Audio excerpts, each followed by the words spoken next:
وَإِذْ قَالَ إِبْرَاهِيمُ رَبِّ اجْعَلْ هَٰذَا الْبَلَدَ آمِنًا، یاد کرے جب کہا ابراہیم علیہ السلام نے اے پروردگار بنائے اس شہر کو امن والا، مکہ مکرمہ۔ ابراہیم اسم اعجمی وفیہ لغات، ابراہام، ابراہوم، ابرم، ابروم، ابارم، ابرم، یہاں تک کہ ابرہا، وہ کہتے ہیں ابراہیم علیہ السلام کا عکس نام تھا وہ۔ اور ہندوستان میں ایک قوم ہے برہمن، وہ بھی اپنے آپ کو ابراہیمی کہتے ہیں۔ ابراہیم علیہ السلام کا نام قرآن کریم میں 50 جگہ آیا ہے، اور بغیر نام لیے حضرت کا ذکر 57 جگہ ہے۔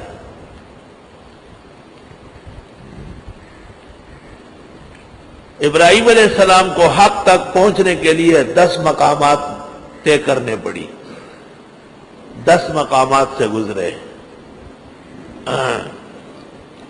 اور وہ سب سورتوں میں موجود ہے۔ یاد کرنے کا ہے جب فرمائے ابراہیم علیہ السلام نے اے پروردگار بنائیے اس شہر کو امن والا، وجنبنی بچائیے مجھے، وبنیہ میرے بیٹوں کو، ان نعبد الاصنام کی عبادت کرے بتوں کی، اس سے بچائے۔ رب انہن اضللن کثیرا من الناس، اے پروردگار انہوں نے بے راہ کیا ہے بتیرے لوگوں کو، فمن تبعنی پس جس نے میرا اتباع کیا، فانہ منی پس بے شک وہ میرا ہی آدمی ہوگا، ومن عصانی جس نے میری نافرمانی کی، فانک غفور الرحیم۔ ربنا انی اسکنت من ذریتی بواد غیر ذی زرع عند بیتک المحرم۔ ابراہیم علیہ السلام کی ایک بیوی سارہ ہے، اس سے اسحاق علیہ السلام، اور سارہ نمرود کی بیٹی ہے۔ نمرود نے جب دیکھا کہ ابراہیم علیہ السلام کو اتنی بڑی آگ نے نہیں جلایا، اور دوسری طرف ان کی بچی سارہ وہ دریچے سے دیکھ رہی تھی، تو اس نے اپنے والد کو کہا کہ یہ آدمی سچا ہے اور یہ محفوظ ہے، کیونکہ میں دیکھ رہی ہوں کہ آسمان سے بڑا سامان ان کے آرام و راحت کا اتر گیا۔ تو نمرود سمجھ گیا کہ ابراہیم علیہ السلام کے ساتھ جو خدا کا تعلق ہے وہ اس بچی پر منکشف ہو چکا ہے۔ جب آگ سے ابراہیم علیہ السلام بخیر و عافیت باہر آئے تو نمرود نے کہا یہ تو میں مانتا ہوں کہ تیرے ساتھ تیرے خدا کی دوستی اچھی ہے، اتنی بڑی آگ میں کوئی نہیں بچا سکتا سوائے اللہ کی، میری مجبوری ہے، میں نہیں مان سکتا ہوں، میری سلطنت اکھڑ جائے گی، البتہ تاوان دیتا ہوں، جرمانہ دیتا ہوں، 100 گائے کاٹی، 200 کاٹی، 500 کاٹی۔ امام راضی نے کہا 30,000 کاٹی۔ ابراہیم علیہ السلام نے کہا میرا رب اس طرح نہیں خوش ہوتا ہے جب تک تو ایمان نہیں لائے گا۔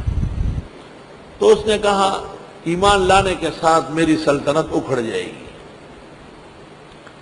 اور میری لڑکی ہے سارہ، اب وہ ویسے بھی میرے کام کی نہیں رہی، وہ تیری تعریفیں میرے گھر میں کرتی ہے، اس کے ساتھ نکاح کر لو، شاید تیرے رب کا غصہ کم ہو جائے۔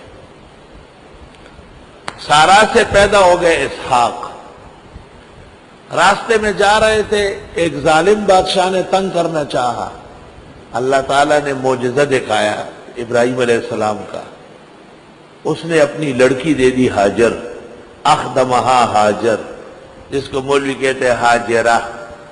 وہی ہاجرہ لفظ نہیں ہے، لفظ ہاجر ہے، جیم مکسور نہیں مفتوح ہے، اور اخیر میں ہاں نہیں ہے، ہاجر بفتح الجیم وبدون التاء ہی اسم ام اسماعیل محیط المحیط۔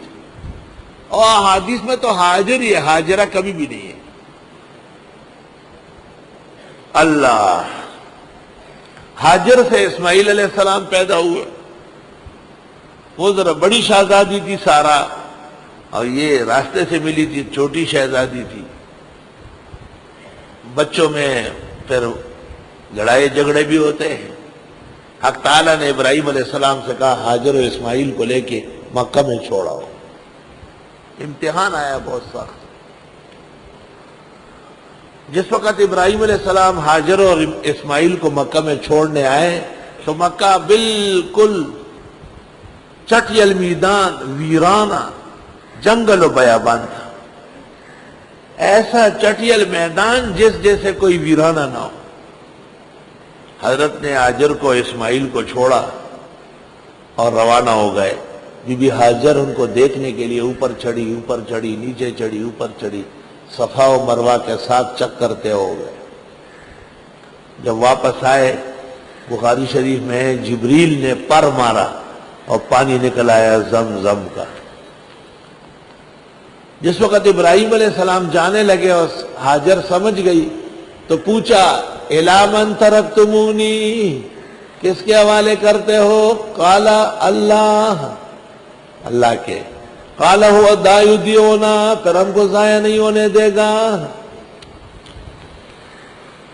حضرت ابراہیم چلے گئے، جہاں تک چل سکتے تھے چلے، جب پیر جواب دینے لگے آخر بیوی اور بچے ہیں ان کو جنگل میں چھوڑا، زمین پر بیٹھ گئے۔ ربنا انی اسکنتو، اے خدایا میں چھوڑ آیا ہوں، میں بسا آیا ہوں، من ذریتی اپنے بچوں کو، بوادن پہاڑ کے دامن میں، غیر ذی زرع جہاں پتہ نہیں اگتا، عند بیتک المحرم تیرے گھر محترم کے پاس۔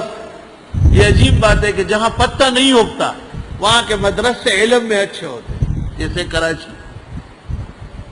کراچی میں کچھ بھی نہیں ہے، نہ فصل ہے، نہ کیاریا ہے، نہ باغات ہے، تھوڑے سے ملیر میں ہے، نہ ہونے کے برابر ہے۔ سرحد میں بلوچستان اور افغانستان میں زبردست باغات ہے، وہ سری نگر اور کشمیر کا مقابلہ کر رہا ہے، لیکن مدرسہ کام کا ایک بھی نہیں۔ یہ اللہ کی شان ہے۔ عجیب نقطہ بتا رہا ہوں، دارالعلوم دیوبند جس جگہ ہے آپ کو اللہ دیکھنا نصیب کرے، اب بھی وہاں پر آدمی کو ڈر لگتا ہے، اب بھی ایسا ماحول ہے۔ درمیان میں تن و تنہا دارالعلوم ہے دور تک، اور جس کو دیکھیں گے تو اس کی عظمت کو سلام کرنے کو ہر وقت جی چاہتا ہے کہ یہاں سے کیسے لال و جواہر نکلے، کیسے ایک جہان کو توحید کا کلمہ پڑھایا ہے، اور آج تک ہر باطل کے مقابلے میں دیوبند کے حضرات کمر بستہ ہوتے ہیں۔ آہا وے دارالعلوم دیوبند مدارس و شہنشاہ دے، او ہر یو دارالعلوم ولاڑ دد مخ کی گدا دے۔ آہا او رحمت دیوی دا خدای پاک روح دا انور شاہ کشمیری، بیش میرا شاگردان پوطنونو کی لری۔ نو دیوبند کا زندہ باد، نو مدنی صاحب زندہ بادو، او سرحد کے زندہ باد، نو بنوری صاحب زندہ بادو۔ مولانا یوسف بن نوری نے ابتدا میں 15 سال صوبہ سرحد میں پڑھایا ہے، پھر ٹنڈولایا رہا ہے، وہاں سے ہب گئے اور پھر کراچی آئے۔ یاد رکھنا، غلط فہمی کے شکار نہ ہونا۔ ربنا انی اسکنت من ذریتی بواد غیر ذی زرع، اے پروردگار میں بسایا ہوں اپنے بچوں کو پہاڑ کے دامن میں جہاں کوئی پتہ نہیں اگتا، تیرے گھر محترم کے پاس۔ ربنا لیقیموا الصلاۃ، اے پروردگار تاکہ یہ پابندی کرے نمازوں کی، اور طالب ہو کر مدرسوں میں رہ کر بھی نمازوں کا پابند نہ بنے، یہ انسان نہیں، دو ٹانگی درندہ ہے۔ فَجْعَلْ أَفْئِدَةً مِّنَ النَّاسِ تَهْوِي إِلَيْهِمْ، کر دے دل لوگوں کے مائل ان کی طرف۔ ویزے لگ کے آئے ہیں، عمرہ تیار ہے، لیکن تفسیر کی خوشیاں آسمان سے بڑھ کر ہیں۔ ہائے ہائے وَارْزُقْهُم مِّنَ الثَّمَرَاتِ، دے یہاں کے لوگوں کو پھلوں کی روزی۔